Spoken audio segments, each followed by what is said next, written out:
법사위가 서울고법하고 춘천지법에 대해서 이제 국정감사 진행을 했잖아요. 근데 그 법원장들 모습 보면서 국민들이 좀 많은 충격을 받으셨어요. 관련 영상 먼저 보실게요. 서울고등원장님, 예, 헌법재판소의 판결을 존중하십니까? 예, 존중합니다. 윤석열은 내란 우두머리로 파면됐죠? 파면 결정이 헌법재판소에서 난 건 당연히 알고 있습니다. 알고 있죠. 그런데 내란 아니에요? 내란인지 아닌지 모른다고 사법부의 원장님들이 그렇게 말씀하시면은 이거 국민들 천불납니다. 형사 사건에 대해서 재판 중이죠. 내란 아니에요. 그 내란에 어떻게 가담해서 어떠한 범죄를 했는가에 대한 형사 재판을 하고 있지 내란이다 아니다가 재판 아니에요. 헌법재판소에서 이미 윤석열은 내란 우두머리로 파면됨으로써 내란이다가 결론이 난 겁니다. 그렇게 사법부가 정의롭지 못하면 그 말이 됩니까? 그 법원장들이 국감장에서 내란죄 여부에 대해서 침묵을 했단 말이죠. 그럼 그렇죠. 이거를 우리가 정치적 메시지로 해석을 해야 됩니까? 아니면 굉장히 신중하다 이렇게 해석해야 됩니까? 저는 지금 이 윤석열이 내란이냐에 대해서 각 모든 법원장들이 네. 서울중앙지방법원장 뭐 전부 답을 안 했어요. 네. 이거는 내심은 지금 계속 우리가 이게 얘기하는 본질과 마찬가지로 윤석열은 내란이 무죄다라는 내심을 갖고 있다고 봅니다. 네. 그리고 그 동전의 양면으로 지금 같은 김대웅 서울 고등법원장한테 고등법원장이 한 말이 그 국민의힘 의원이 물었더니 이재명 대통령에 대한 재판은 이론적으로 재개할 수 있다라고 말했어요. 네. 이게 동전의 양면이에요. 예. 저 윤석열 씨는 내란은 무죄 때리고 이재명 대통령은 법정에 불러들이겠다. 네. 지금 이걸 같은 날 동시에 했습니다. 네. 그래서 제가 이게 대웅이의 난이고 법원장들의 난이다. 네. 그런데 이 얘기는 제가 추석 연휴 전부터 여러 판사들한테 제가 들어왔어요. 판사들의 반격이 추석 연휴가 끝나면 시작될 거다. 네. 조직적인. 조직적이다. 예, 그런데 저는 그래서 이제 이번 국감에서 저걸 보고 네. 드디어 이제 법원장들이 나서서 국감장에서 이 반란을 이제 공식적으로 표현하기 시작했다. 이제 그게 행동으로 사실 옮겨진 것은 추석 연휴 전에 내란 전담, 내란 특별재판부에 대해서 법원장이 회의를 했잖아요. 네네. 조희대 대법원장이 네네네. 와가지고, 네, 그때 집단 행동이 시작이 됐고 이제 표현으로 나타난 건 이번 국감장에서 나타났다. 이것은 더 본격적으로 더 진도가 나갈 것이다라고 봅니다.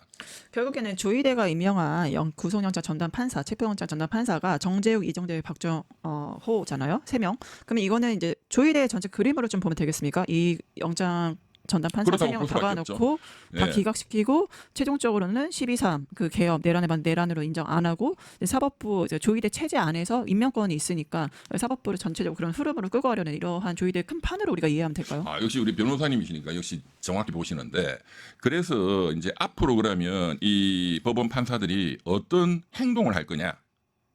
예, 저는 거의 저는 분명하게 이런 행동이 나올 거라고 봅니다. 이론적으로 이재명 대통령에 대한 재판 재개가 가능하다고 했죠. 네. 그건 현실적으로도 가능하다는 뜻이에요. 네. 그런데 현재 5개 재판부가 추후 지정했는데 그 같은 판사가 다시 재판 열 거야 이렇게는 하지 못해요. 네. 근데 내년 2월 달에 법관 정기 인사가 있잖아요.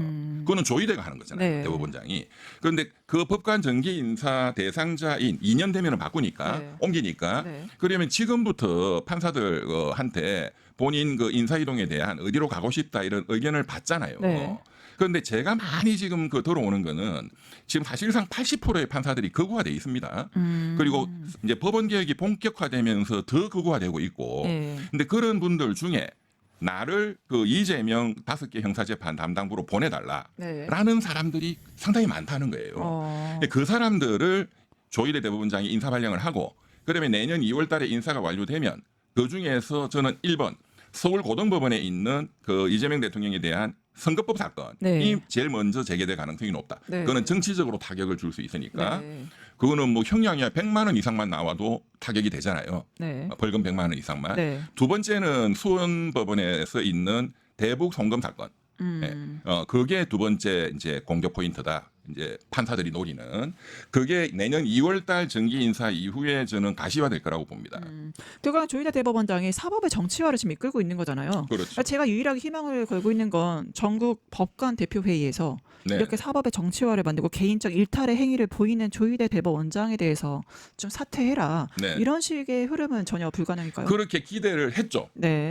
상당히 메시지가 나올 거라고. 네. 그런데 그 추석 전에 전국 법관 회의를 했잖아요. 아무런 메시지가 없었죠. 예, 그래서 제가 그분들은 상대적으로는 좀 소장파들이거든요. 법원장급이 아니고 이제 부장 판사급. 예, 그분들 제가 후배 판사들이나 얘기를 저도 궁금해서 전화해서 많이 물어봤어요. 왜 모여가지고 아무런 메시지도 없냐. 저는 즉시라도 임시 회의라도 열어서 네. 조희대 사퇴에 대해서 좀 권고를 해야 되는 게 아닌가. 판사들이 생각이 박혀 있으면 이렇게 좀 생각을 하거든요. 불가능해요. 근데 그게 또 모으려면 절차가 까다로워요. 네, 뭐 20% 이상이 발의를 해야 되고 네. 등등 해서 그 추석 연휴 전에 모였단 말이에요. 내란 전담 재판부가 위헌이다 이런 문제 법원장들이 또 나섰다. 거기에 이제 약간 대항하는 측면에서 소장파 판사들이 모였다 이렇게 봤는데 네. 전혀 메시지가 안 나왔죠. 네. 오히려 내부에서 분열상만 노출됐어요. 겨우 나온 거는 엊그저께 그 중에 이제 송승용 부장판사 네. 한 분만 그분은 그냥 일관되게 메시지를 내고 있습니다. 한 분만 대법원장이 사과 유감 표명을 해야 된다. 뭐 이런 정도의 찻잔의 태풍도 아니고 찻장의 그냥 뭐 미풍 정도죠. 네. 그만큼 판사들이 극우화돼 있습니다. 이걸 국민들이 잘 아셔야 되고 민주당이 대처를 해야 돼요. 어떻게 대처해야 될까요? 그래서 이제 그게 중요하잖아요. 항상 해결책을 네. 그리고 신속하게 네. 해야 되거든요. 네. 이재명 대통령 재판 재개는 판사 마음입니다. 뭐 아시다시피 네, 예. 그거는 판사가 연다면 이런 거예요. 예. 예. 그래서 여기에 대해서 이거를 이제 원천적으로 이거를 막으려면은 이거는 헌법 84조 현직 대통령에 대한 이 재판이 뭐 진행되느냐가 다툼이 있잖아요. 네. 이론적으로. 네. 그러니까 형사소송법에 네. 국정 운영의 안정성이라는 게 워낙 중요하니까 그 대통령 개인의 재판이 뭐가 중요해요? 그 5년 이후에 하면 되지. 그래서 형사소송법에 그것을 재판이 현직 임기 동안은 중지된다는 조문을 하나 넣어서 형소법을 개정을 통과시키면 되는 문제입니다. 근데 그거를 빨리 해야 이 문제가 원천적으로 리스크가 해결이 된다. 그다음에 이제 지기현 판사가 공소기각 무죄 때릴 가능성이 이제 나타나는 거예요. 법원장들 지금 표현에 의해서. 이제 그런데 지금 지기현을 지금 교체도 못 하고 네. 지금 조희대 대법원은 절대로 교체할 생각이 없습니다. 예, 술 접대 170만 원 이런 진술까지 나왔지만 절대로 교체할 생각이 없습니다. 없죠. 네. 예. 그렇기 때문에 추석 연휴 전에 시작했던 내란 전담 재판부를 빨리 추진을 해서 매듭을 지어야 돼요. 그러니까 지기현의 이제 술 접대 170만 원을 굉장히 경미하게 봤잖아요. 예, 1인당으로 하면은 뭐 100만 원이 아무것도 아니다. 그게 이게 이제 100만 원 이하만 문제 없다. 청탁금지법하고 이게 전혀 문제가 없어요. 관련 법하고 했을 때 이게.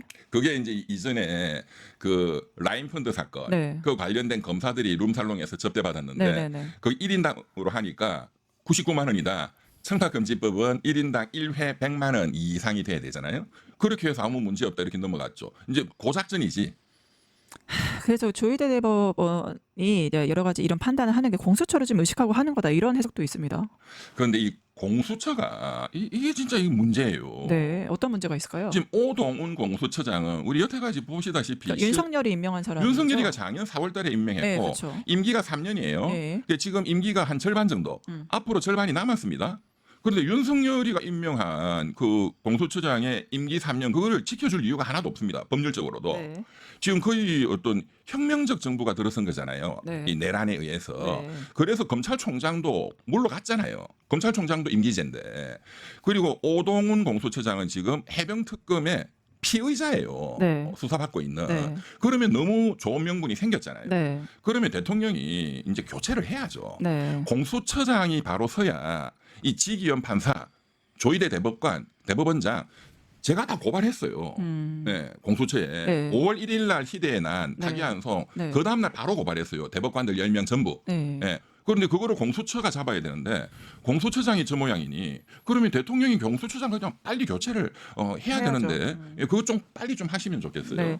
예, 마지막 시간 관계상 마지막 질문이 될 것 같습니다. 아까 이재명 대통령에 대한 재판 재개 지금 이미 구급 판사들이 있기 때문에 민주당이 입법적으로 대응을 해야 된다 말씀하셨잖아요. 그렇습니다. 그렇다면 국민들이 제일 궁금해하는 건 이거죠. 지금 12.3의 계엄의 밤 내란에 대해서 판사들이 내란을 내란이라 말 못하고 있는 이런 상황 속에서 윤석열의 그 무죄나 그 공소기가 선고에 대해서 이거 어떻게 우리가 해결책을 찾을 수 있을까요? 그래서 일단 지기현은 공수처에서 수사하면 한 방에 끝나요. 예, 그 양반은. 그러면 이제 새로운 판사가 교체되면 80%의 판사가 극우화돼 있다고 제가 말씀드렸는데 네. 민주적인 판사가 온다는 또 보장이 없잖아요. 없죠. 그래서 민주당이 이미 칼을 꺼낸 내란 전담 재판부를 네. 이거 위헌성 없습니다. 유연성 있다고 그쪽은 주장하더라고요. 그거는 저쪽이 주장하는 네, 거고 네. 거기에 대해서 좀 움츠러들었죠. 만약에 그거를 추진해서 그게 헌법재판소로 가가지고 그 법이 위헌이다 되면 네. 윤석열에 대해서 예를 들어서 1심에서 사형 무기 때렸는데 그것도 다 무효된다. 이런 이제 반격이 나오니까 약간 움츠러들었는데 그럴 가능성은 현실적으로 제로입니다. 제로. 네. 공소 기각이 나올 수도 있다고 보세요? 지금 법원장들 지금 전체가 다 내란이 아니다는 취지로 지금 몸으로 그렇게 답변을 하고 있잖아요. 네. 그러면은 내란이 아니니까 무죄나 공소기가 때릴 가능성이 현실화돼 있다라고 볼 수밖에 없습니다. 그럼 결국에 조이대 체제의 목표가 그 윤석열 무죄, 이재명 재기소. 그거죠. 이건 조희대 대법원장이 지금 어떻게 보면 국민의힘보다도 네. 더 전위부대로 극우를 이끌고 있는 정치 투쟁을 하고 있는 거예요.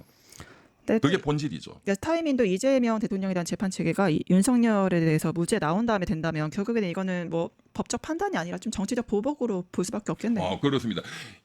윤석열 선고가 내년 1월 달이거든요. 그리고 2월 달 정기 인사가 있으면 이재명 대통령 재판 재개한다. 이런 플랜이죠. 네. 예, 향후 그러나 제가 말씀드린 대로 하면 아주 쉽게 진압할 수 있다.